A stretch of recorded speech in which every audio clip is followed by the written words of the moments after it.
Hello and welcome back to another episode of my SBK 22 career mode. And today we are actually finally back with another episode because Milestone have finally fixed the Superpole and Race 1 bugs supposedly, but I guess we'll find out in this episode. So I know I've been going on about doing a championship for a while, but that's going to be off the table now that career mode's actually fixed. Just going to keep going on with career mode. Now there's been a couple of little changes since the end of the last episode and we'll quickly show you one of them. We have now got a new helmet and number, courtesy of Sergio23, so a big thanks to you for that. He always makes fantastic stuff, and he offered me a helmet and a number, and I couldn't say no to that, because I am useless with the editor, and I've got to say, it does look fantastic. Got the number on it, the channel name, pretty much everything on it, and the number looks so much better than what I was using before, which was literally just a generic, I think it's just a blue 72.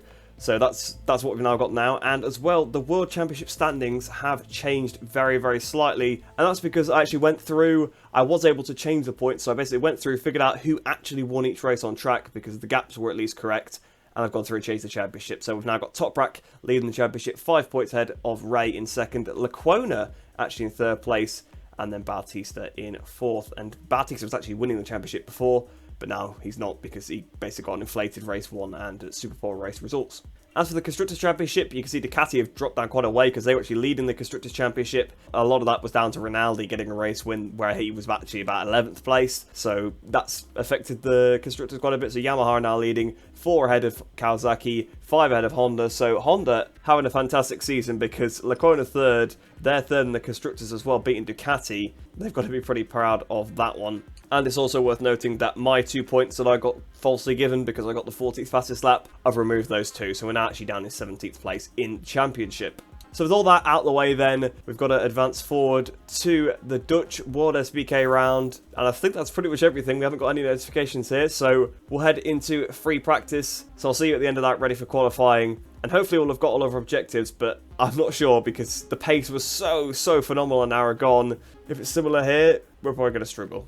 So here we are then for qualifying here at Assen, and to be honest, practice was pretty successful. If we do have a quick look at the development test, you can see we actually got the majority of them here, and there's actually a lot to get as well, which I thought, that's what I first noticed when I came into the weekend. I was like, how many is there? And they're all worth a decent amount of research points, so that's really nice. In terms of competitiveness, we're actually pretty competitive as well. I've turned the AI a little bit up from the last episode. It's now up to like 105. I know the Power Mode 3 lap, that was good enough for second place. So potentially we could be up there in qualifying. It does depend. I don't think second place. I think it will be a bit lower than that. But we've got decent pace here. Much better than we have at Aragon. I feel a lot better than I did at Aragon. To be honest, I like Assen a lot more than I like Aragon. It's a circuit I've always gone well at. And it is a circuit where the AI are a little bit weak in a few areas. So that's good. We do know where we can sort of exploit them. The Bolt probably will be a good one because they're quite weak into there. But I'm just going to try everything I can, see what I can do, because if we can be a bit more competitive this weekend, that'll be a lot better, because I've kind of had enough at being behind Oliver Koenig, sort of in last place at Aragon.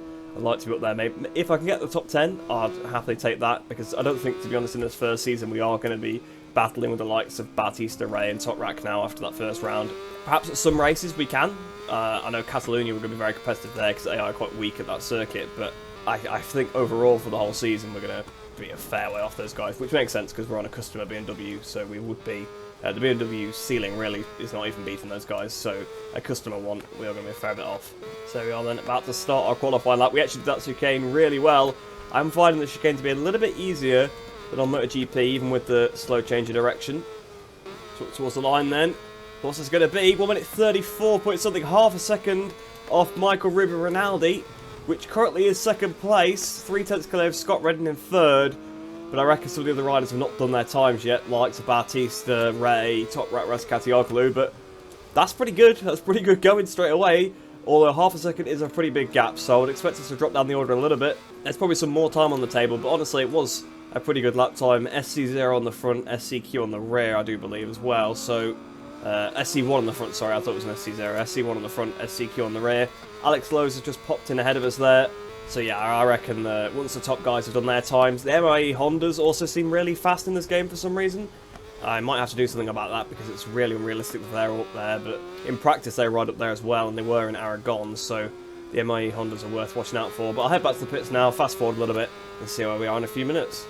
So then, surprisingly, I've actually managed to end up 5th place on the grid. I don't know how I finessed that, but managed to end up 5th. We've actually beat Ray and Bautista, and to be honest, we almost beat Top Wreck as well. Right at the end of the session, he improved above us. So I think the AI are actually faster on track than their simulated times, it seems. So that's a little bit of a shame, because I fast-forwarded to the end of the session, and probably the AI could have gone a bit quicker, because you can see the times set at the beginning of the session were the times that were up there. Although Vierge, his time wasn't set yet, so he just managed to go and steal pole position. It does seem like the generator times are a bit more realistic, though, because you can see that the MIE Honda guys are a bit further down the bottom of the order rather than when you're on track there, right up there, so they're nothing to worry about. But 5th place for the first race, I'll absolutely take that. Well, first and Superpole race. This is a good opportunity to score some good points, and hopefully it should work now, because there is a patch that supposedly fixed it, so it should work. But Vierge on pole, that's interesting as well, so I reckon this could be a good race. So here we are then, down on the grid, and we've got to make the important tyre choice. Now, of course, whatever choice we use here will probably influence what we use in the next race. Well, not the next race, Superpole race, obviously we'll use the softest tyres available, but it does seem to be recommending the SC1, which I do still have one left of, but unfortunately, there's only one. The rest are development tyres, so I think I'm going to go with...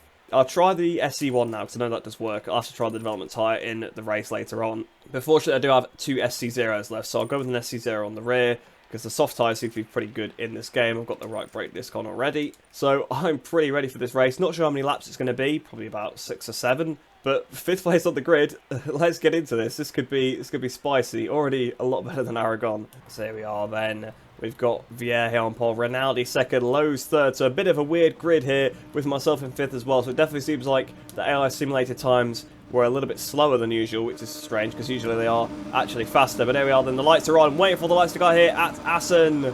Lights out and away we go. And I tell you what, our start has been pretty abysmal. Down to 7th place, 8th place, 9th place, 10th place. We're already outside the top. Actually, we're just in the end of the top 10. I thought we dropped down to 11th there with Gerloff on the outside, but actually that was going to put us down into 10th. We've re-overtaken Gerloff through turn 1. So back up to 9th place. We've got the factory counterpart in front of us, Scott Redding on the BMW. But it's not been a great start from 5th down to 9th. But you can see in front, Bautista and Ray already having a bit of a battle.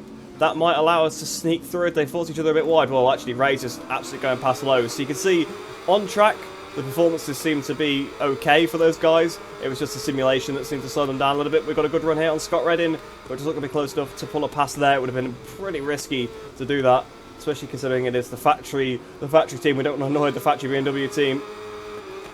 But they do seem to be pulling away from me a little bit now, so just got to get my head down, try and stay on the back of them. We've got 1/10 still behind to Gerloff. So we've got that shot for Gerloff, but I don't think he'll overtake into the bolt. I don't think the AI are usually very strong on the brakes into there, although he did close up. So maybe I have to take that back, and he's probably going to attack up the inside into the Mandavine. I have to go a little bit hot to try and do that. Oh, and something's happened in front. I think Lowe's has just kind of been sat up by Bautista and Bassani. So poor on Alex Lowe's down to 7th place. It's an equally bad start to me, really, because he was 3rd place, and he's now 7th. Oh, we're on the curb. We made a big mistake there. No chance warning somehow, but Garrett Gerloff overtakes us as we actually ended up on the grass briefly there.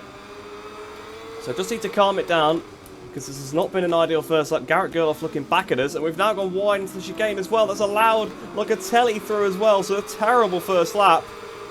We're going to have to get his head down to try and catch these guys back up, but they seem a bit quicker in the race than they perhaps have in qualifying. But again, I've been making a fair few mistakes. I need to get my head down then and see if we can get back into this top 10. So the AI are in the 33s in the race, up to the 34.4, so that's equal basically my qualifying time if I'm not mistaken. So I'm pushing on. Even without the SCQ, I'm doing similar lap times, but AI have stepped it up a lot in the race. But we are just about keeping on the back of them, and there's a little bit of battling on in front, so if Gerloff could continue to harass Scott Redding, we might be able to catch up to them. So that I've actually managed to get onto the back of these guys now. You can see I'm actually 3 attempts under my personal best of the first sector.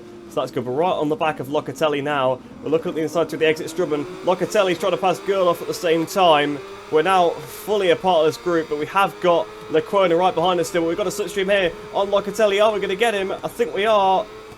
So we've still got a slight power advantage, it seems, compared to the AI, where the AI are rolling a little bit. But it's not nearly as bad as Aragon, because I only just managed to get past him then. I was right behind him going onto the straight, so that is good to see. But to be honest, I reckon I got the pace to pass all 3 of these guys in front, and we've still got a few laps left to do it, so that's nice. So on the back of Gerloff, we ran a little bit wide through the bulks. The rear was skipping on the way in there. That's probably one of the things I'm struggling the most with this game. I'm kind of getting the braking down a little bit now, but the rear end sliding, that's still what I'm struggling with. But Gerloff looking at the inside of Redding, so Gerloff's gone from being attacked by Locatelli to attacking Scott Redding. But Lowe's is definitely in trouble because he's struggling quite a lot in front, and obviously he started 3rd place, so he's really struggling in this race, just like I have really. Although at least all my struggles sort of came on lap 1. I've sort of fought back since, because I've got back in front of Locatelli. Can we try and get Gerloff? We're right on the back of him in this first sector, and this is where I've been very strong. Although I've run a bit wide through turn 1, it's so easy to get sucked in when you're right behind them. Might be able to attack him into Strubben perhaps, but I don't want to go for anything too rash.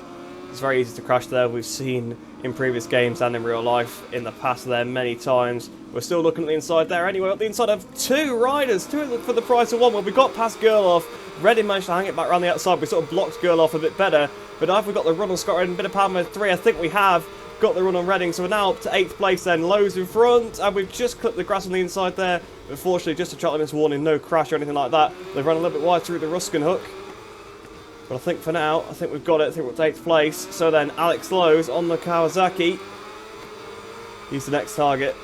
So there we are, then we're all over the back of Alex Lowe's now. We're looking at the inside through turn 4, but we're going to be on the wrong side of him for Strubben. So we're going to let him go a bit hot. We're going to cut underneath, and cut very much underneath. And he's actually managed to sort of hang it around the outside because I went way too tight on the curb there. That's probably held us up a little bit, although Redding's still a bit behind. We're going to have that advantage once again on Lowe's. And there we go, up into 7th place. Now, we're on the penultimate lap of the race, so I'm not going to catch up to Pisani in front 3 seconds. But I want to see if I can take a little bit of time out of him, maybe. But Lowe's is not done with yet. He tries to attack us back. But I think we've dispatched him now. I don't think he's able to fight back from this point on the track. Well, again, he's right on the back of us. Every time I say that I think they're not going to attack me, they all of a sudden do. And there is Alex Lowe's right on the inside through the Mandavine. So Lowe's back up to 7th place. I thought I'd got that one completely done. But I know that I'm quicker than them through the chicane if I do the chicane right. And then all the way through the first sector. I've got plenty of Palmo 3 to use as well. So we should be able to catch us to the back of Alex. In fact, we're catching him here. We're going to go for the move into turn 14. What a risky move that was. I used a bit of Palmo 3, just gaining on him so much. And once again, we're back up into 7th place. So coming towards the line then, it's going to be 7th place in the first race here at Assen. But we absolutely got dropped by Bassani on that last lap. So Bassani actually had the fastest lap, so that probably does explain it a little bit, but you can see how close that front pack was, because Vierge won a 10th ahead of Rinaldi, 3 tenths back to Toprak, half a second back to Bautista, 8 tenths back to Ray, and 9 tenths back to Bassani. So the top 6 are all within a second of each other, so that's absolutely ridiculous. But you can see the difference in pace here as you go through the pack. I think Locatelli, his bad qualifying hindered him there, because you see he had a 34.1. He was a bit more on the leader's pace, but he just kind of got held back in that group that we were in, and we managed to take advantage. But I found it a lot more difficult to do the lap time when I wasn't following them. When I was following their lines a little bit, it definitely helped, but once I was on my own, I couldn't do the same lap times anymore. But I tell you what, not a bad race considering that we actually had a bad start. We started 5th place, dropped back all the way to 10th, managed to fight his way back through to 7th, so only losing 2 places, not too bad, and we're never going to beat those guys when they're 6 seconds up the road. They are so much faster than us here. But we'll head into the Superpole race now then, a bit more of a sprint, a bit of a shorter race. This decides the grid positions as well, as long as we get in the top 9, so you know what? If we get a better start, if we get a little bit more aggressive because it's a bit more of a sprint race, we might be able to get something out of this. And also remember that we've got Ray and Bautista both behind us still at the start of this race, so you never know. So then here we are down on the grid for the Superpole race, and I've got to say I really do like the fact that there's 3 races in a weekend. It definitely changes the career mode up so much, because in MotoGP it's always like qualifying race, that's it, on to the next one, but you actually get another chance at the same track, which you don't really tend to get very much. Now again, I'm going to have to go with a soft compound. I don't want to go with the worn one, so I think I'm going to go with the development one. And then I'm going to have some experience on that before the long race, although this one does matter quite a lot, so I do need to make sure that I have a good one. I'm going to go on the... Well, it's actually recommending me the SC0, but I'll tell you what, definitely the X at the least. Definitely go on the X at the very least, but I don't know whether to risk it and go on the SCQ. Is it worth that much more lap time where it's worth it? I think I'm going to go with the SCX. I'm not going with the SC1 or anything like that because it's a short race, so we may as well make the most of it and use a softer tyre. So we'll get this one started then, starting from 5th once again. Hopefully it's a better start than last time though, because that was not ideal. Now this is probably the most crucial race of the weekend because it does set up our grid position for race 2. Now of course again, I guess the grid position doesn't matter if you get a bad start, but we need to make sure we maximise the start here. We don't lose positions, we've got to gain them. So here we are then, the lights are on, waiting for the lights to go here at the Superpole race. Lights out and away we go, and once again I've done the same thing. Had terrible reaction time, a little bit of contact with Scott Redding down towards turn 1 there. The start's not been quite as bad as last time as we go into turn 1, although I've gone wide.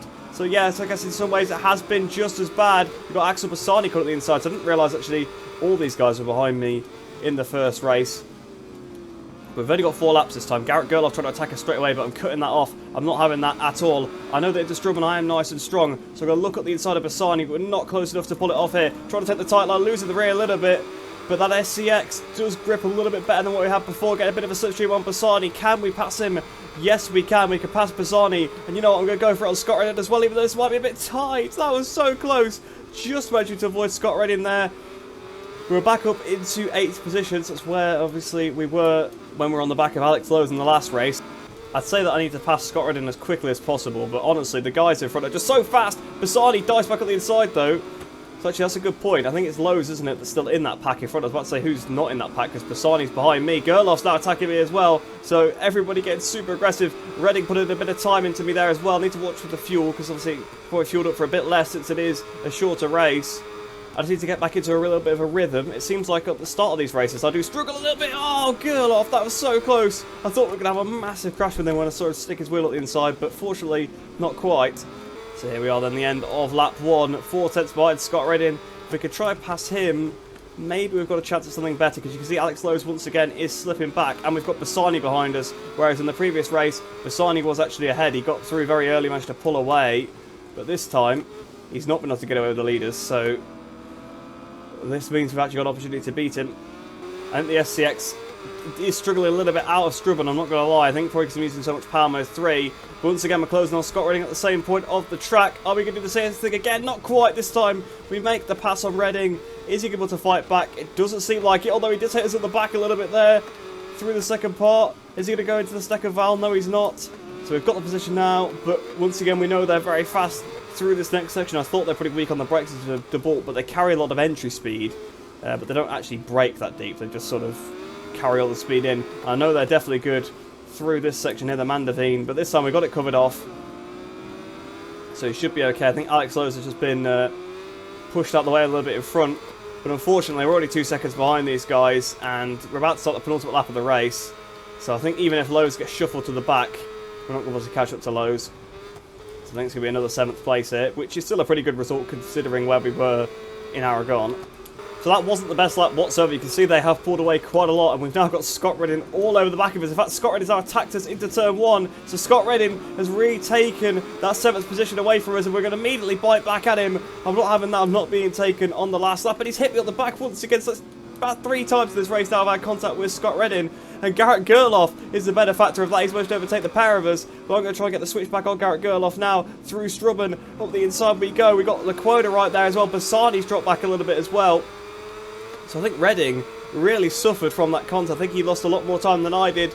But unfortunately, Gerloff just had some extra speed there, and we weren't able to pass him. And I think, to be honest, if we're not past him at this point of the lap, we're going to struggle to pass him before the end now. So I think Garrett Gerloff might have that 7th place courtesy of Scott Redding, and now I'm under attack from Laquota as well. So I think the SCX might have been a bit of a mistake, because it doesn't seem to have lasted. I don't think it really gave me much of an advantage at the start either. So through the last chicane up towards the line, we caught right back up to Gerloff, but it wasn't enough. So 8th place in this race. Thank you very much, Scott. So Scott Redding actually ended up finishing 12th in that race, so he kind of screwed us both over. I have no idea what he was doing. Obviously, he attacked me into turn 1, I cut back underneath, attacked him fine, and then he just basically rammed us both wide. I don't really know what his thought process was there, but he's definitely affected his starting position. Now he's going to be a little bit further behind. We're going to be 8th on the grid for the next one, but Vierge's done the double so far. So it seems like they struggled to pass Vierge, but Toprak was a lot more competitive in this one. He's only 79 thousandths away. But Alex Lowe's this time actually stayed with the front group, where it was actually Bassani that dropped back, even though Bassani really probably did have the pace, he just couldn't get back through. But Alex Lowe sort of almost got pulled along, which was weird because he genuinely didn't have the pace in the first one. It wasn't like he got shoved wide. He was actually holding up this whole pack and was dropping back, so a little bit weird there from Alex Lowe. It seems like in the Superpole he's a little bit better, so either the sprint race or the actual session itself. But you can see our lap times are very similar, 34.5. We actually did 34.4s previously, so I think the SCX was definitely a mistake. But we won't be doing that again, of course, for this second race. So we'll head into that one now then. Race 2, race 3 of the weekend. It's a little bit confusing, but we'll head into it now then from 8th place on the grid. So then here we are down on the grid for race 2. Once again, of course, we're going to have to go with the development front. And with the rear tyre, I will go with the SC0 once again because I did save one for this race. Now, of course, we now know that I'm going to struggle off the start because that's happened twice now. However, it's a little bit worse because we're starting a bit further behind. So we've just got to try and maximise everything we can off the start. Make sure we don't drop too far back and then just try and fight his way back through because, of course, once again, we do have a bit more time. So we'll get this race started then. And let's hope we can move forward. So here we are then for the final time this weekend. The lights are on. Waiting for the lights to go here at Assen. Lights out and away we go. And once again, the AI have had a better start than me. Lequona has already come flying past me. So we go towards the first corner. We've got Bassani and Red on either side of us as well. We've braked a little bit too late into turn one. But I think we've got away from it now. We've passed Lequona. Ray's a bit vulnerable. The inside of Johnny Ray. Johnny Ray back around the outside. We're squeezing Ray out a little bit. Left the door open through Osterbrock and we've forced him a bit wide. Now he's sat the bike up. Ray sat the bike up in the middle of the pack. I'm not sure why he picked up there. He could have probably just stayed lent over. But that's cost Ray a lot of time now and a lot of positions. And we've probably just messed with the championship a bit there. Because Toprak's second. Batista's still up there. Gerloff is still in front of us. So a 6th place is possible in this race. Unless Gerloff now gets dragged along by the leaders. Because it seems to be a different guy at every single race. It gets dragged along with them. Tell you what, there's some scrapping going on with these leaders, and we've caught right up to them now. Garrett Gerloff is right in front of us, but the two Ducatis also look like they're struggling, and that would be a podium. I don't know whether it's because I've stayed with them a little bit or what, but they do seem a lot slower in this one because we've just caught them even more through that first sector. We got the run here on Garrett Gerloff, but I think we're just a bit too far away to actually pull a pass on him, so we've got to sit behind for now. But it does seem like Lowe's and Gerloff are now starting to fall away from the guys a bit further up, the two Ducatis, Toprak and Vierge. It's pretty much confirmed by that fastest lap with them being in the 34s. That's pretty much my pace. I've got a 34.4. They've done a 34.1. So they are slightly faster. But with the slipstream and stuff, we might be able to keep up. So we're in a big group this race. We're on lap 3 and they've still not bolted. Perhaps they'll bolt a bit later on in the race. But so far, I'm managing to stick with them. I need to try and make some moves if I can. I messed Strubben up a lot there though. I took way too much entry speed. Sort of folded to front and to let the brake off. And that completely compromised my exit. So that's another lap where I think we're not able to make a pass. Because they do seem quicker pretty much everywhere else. Just sort of the end of the last sector and the first sector they seem slower. So I've just done a 34.2 on that lap. Lequona 33.9. So Lequona, the guy behind me, is the fastest on track right now. So it does seem like these leaders definitely don't have what they normally have in these races. So I need to just try and find a way through. But their pace is slightly better than mine. So I just cannot pass them. But really, Lequona is a threat because he's even faster than them by a fair few tenths of a second, and he's the rider behind me. Shows that the Honda's got pace this weekend. He just qualified so badly initially, he's not able to capitalise on it. But Vierge is still leading the pack, but it looks like Rinaldi's taking a go at Razkatioglu there, which will hold them all up a bit more. Also, what's happened in front, I think Toprak's kind of been pushed out, and that slowed them all down quite a lot. And I'm on the curb, that's very dangerous. But we're all over the back of them now, coming into the section where I've been quicker. I'm not able to pull a pass, I don't think, but it's put me right on the back of them for the start of the next lap down towards the chicane. I made a bit of a mistake there, but it's not terrible. Out the chicane we go then, up towards the line. We're right on the back of them. Toprak's been demoted to 3rd place. Here we go, down towards the first corner. Are we going to have to pace to pass Gerloff up the inside? I've just braked a little bit earlier than him. I've run a bit wide because of it, and that's allowed Lequona straight through. So as we try and make a move, we actually lose a position. So typical, isn't it, of World Superbikes? Because it's just so close. I just lost the rear on the way in there. It's just so frustrating on this game. You try and brake an inch later, and you lose all rear grip, and you're just not making the corner anymore. Well, it's not even the fact you don't make the corner, you just can't turn in for the corner. That's the main problem. And they don't seem so slow on the straights at this track either, so that's good because we've not got that huge advantage, but it's very difficult to pass them because they're very fast most places. It's frustrating because a podium is tantalisingly close, and I know if I can get past a few of them I can do it, but I just can't. So you can see they did drop the hammer on the previous lap with a 33.7 now being, well, 33.6 now being the fastest lap, and I've now done a 33.6 on that lap, and here we are around the outside of Lequona at the start of the final lap. How have we done that one? I have no idea. We've overtaken Lequona, so we're back in front of him. So Gerloff's up next. I'm just going to absolutely go for this. If I can try and attack, I've actually got the pace for once. I've actually got the fastest lap of the race. We've got the pace of these leaders. It's taken all weekend to get down to it. But now, even when they've upped their pace, I'm right with them. And that's almost a sec. What are they doing? At the last corner, they're just all stopping out of Strubben. And we've got the run now. We've hit Gerloff at the back. We've passed Gerloff. We're on the wrong side of them, really. We're going to pass Lowe's. Are we going to get Batista and Toprak as well? On the inside of Batista, we're not quite in front of Toprak, but we're up to 4th position. I have no idea what happened there. I imagine Toprak and Batista had some sort of contact, and that sort of backed everybody else up, but I have no idea what was going on there.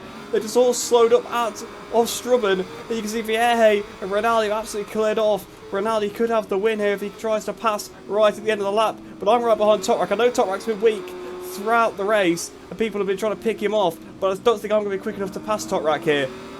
It all depends how much I can go into this last chicane. I'm going to brake at my normal point, try and hit the line perfectly through the first part. Through the second, I lost the rear a little bit towards the line. We're not going to beat Toprak, but 4th place. I'll absolutely take that one here. What a last lap that was.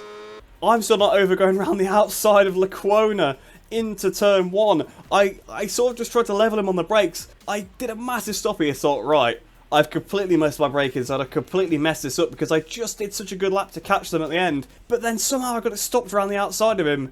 And, I tell you what, that was incredible. Unfortunately, my fastest lap did get usurped by some simulated times with Christoph Ponson, but I know I really got the fastest lap there with that 33.6. I really bedded in at the end. I think the Superpole race definitely made a mistake with the tyre. Obviously, race 1, I was battling a lot of the time, but race 2 here, we were just in that pack, just trading lap times the whole time, and I couldn't get past them, and it just took that little incident at the end. They all slowed up. If I hadn't have hit Gerloff, I could have got Raskatioglu, I think, there into the same turn where I just got Batista, but you know what, I'll absolutely take it. Maybe if I had another lap, I probably would have been able to attack Toprak, because Toprak was clearly the weak link of the top group there, because everyone was trying to get past him, but oh, that was such a good race, that one. So moving on to the actual round results, so we can see where we finished overall in the round, and that's actually 6th place. So we actually beat Jonathan Ray in this round because, of course, he had such a bad race too, which was partially my fault, admittedly. We had a little bit of contact, or he sat the bike up anyway. I don't really know particularly why he did that, but he did, and that cost him a lot of time. We were equal with Alex Lowe, so we were tied 5th place there. So, you know what, that's pretty good. Considering we didn't get any points in the last round, to get 24 here with a higher difficulty level as well, it's quite astounding, really.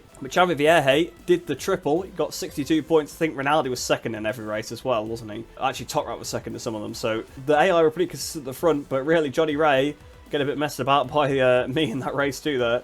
But looking at the championship now then, you can see Toprak continues to lead, Vierge jumps up to 2nd, Batista jumps up to 3rd, Johnny Ray drops down to 4th place, although only 1 point behind Batista. Rinaldi's now 5th, and Lequona in 6th place. I've moved up to 11th in the championship, so I am now top BMW, although I'm tied with Scott Redding, so me and Scott there tied for that spot of top BMW. As for the constructors, we're still bottom of the sheet. Obviously, that's what you'd expect with us not having that many points. But 34 points now on the board, not too bad. You can see we've got half the points, though, of Kawasaki ahead of us. Honda actually take the lead of the Constructors' Championship with that triple from Xavi Vierge. I think the Honda's a little bit too strong in this game, at least the riders anyway. The bike does feel pretty good when you ride it as well, so I think that's one thing that probably needs patching. They probably need to make the Honda a little bit worse. And really, the top 3 should be a bit more clear of the field. They're struggling. I mean, Ray shouldn't have ever been in a position to be overtaken by me, and if he was, he definitely should have got back in front of me, but he just couldn't. But that was a pretty good weekend there. But with that done, we'll head back to the Career Hub now, see what we get from this weekend, and then end off the episode. So we gained 6,600 reputation, which gives us 171,800, and we've gained 25,771 credits, which is going to give us 77,275 credits. Now, as for the research data, I thought we'd had a pretty good weekend, but a lot of the stuff was overall weekend. The mapping management, I couldn't do it in Power Mode 1. That's why I couldn't get that one. Tool of the Trade, that's just, really long-winded when you got to 200 kilometers. And without falls, I thought I did do without falls, but perhaps, I did do without falls, because I didn't fall in any of the races. So I don't know whether the races don't count. That's probably what it is. I only did FP1 and then Superpole, so it probably is what it was. But whatever, anyway, we still gained a decent amount. Now, I don't think there's anything we can actually upgrade, but of course it's still handy to get all those points. But back here in the main Career Hub then, you can see we've got no notifications, so I think we'll end off the episode there. So I hope you guys have enjoyed that one. What a weekend that was. We had a great qualifying. We had 5th place on the grid, poor starts in all the races, but I'd learned by the last race what I needed to do. Brake late into turn 1. I tried it in the Superpole race and made a mistake, but I did it properly this time, managed to get the position, and then what a battle that was, because the leaders were slower in the opening laps, which allowed me to go with them, but then at the end I could run their pace. That when they were running, just because I got so used to following them. So I definitely got dragged along by the leaders in that one, but you know what? They made a mistake and we managed to get us way through, so I'll absolutely take that. But like I said, I hope you did enjoy that one. I hope you enjoyed the rest of your day. Hope you all stay safe, and I shall see you in the next one.